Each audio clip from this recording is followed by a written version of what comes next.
बिस्मिल्लाहिर्रहमानिर्रहीम। अस्सलामु अलैकुम।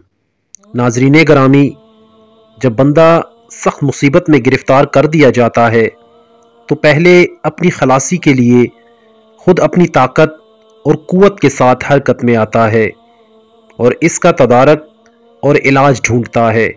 और अगर इस तरीके से खलासी नहीं पाता और कामयाब नहीं होता तो मखलूक़ात में दूसरे लोगों से मदद तलाश करता है, जैसे बादशाह, अमीर, कबीर, दुनियादार और मालदार, बीमारियों और दर्दों का इलाज करने वाले हकीम और तबीब।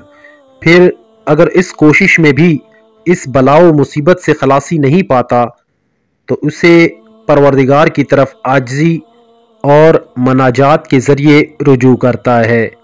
इंसान की हमेशा यही आदत रही है कि जब तक अपनी ज़ात से मदद हासिल होती है खलकत की तरफ रुजू नहीं करता, और जब तक खलकत से मदद मिलती रहती है कभी खालिक की तरफ रुजू नहीं करता। फिर जब खालिक की तरफ से भी मदद नहीं पाता तो उस परवरदिगार के सामने दरख्वास्त, दुआ, आजिज़ी और मनाजात के साथ उसकी तरफ खौफ व उम्मीद रखता हुआ गिर पड़ता है। फिर खालिक जल्लो सना दुआ से उसको आजिज़ कर देता है और उसकी दुआ कबूल नहीं फरमाता, यहाँ तक कि बंदा तमाम असबाब व ज़राए से नाउमीद होता और कट जाता है।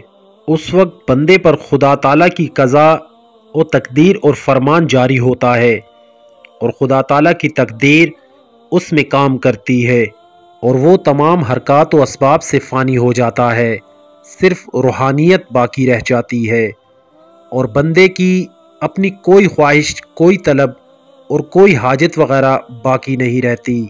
फिर बंदा खुदा ताला की फ़ज़ल के सिवा कुछ नहीं देखता तो वो ज़रूरतन तौहीद परस्त और यकीन वाला बन जाता है। अल्लाह पाक हम सबको नेक अमल करने की तौफ़ीक़ अता फ़रमाए। आमीन सुम्मा आमीन।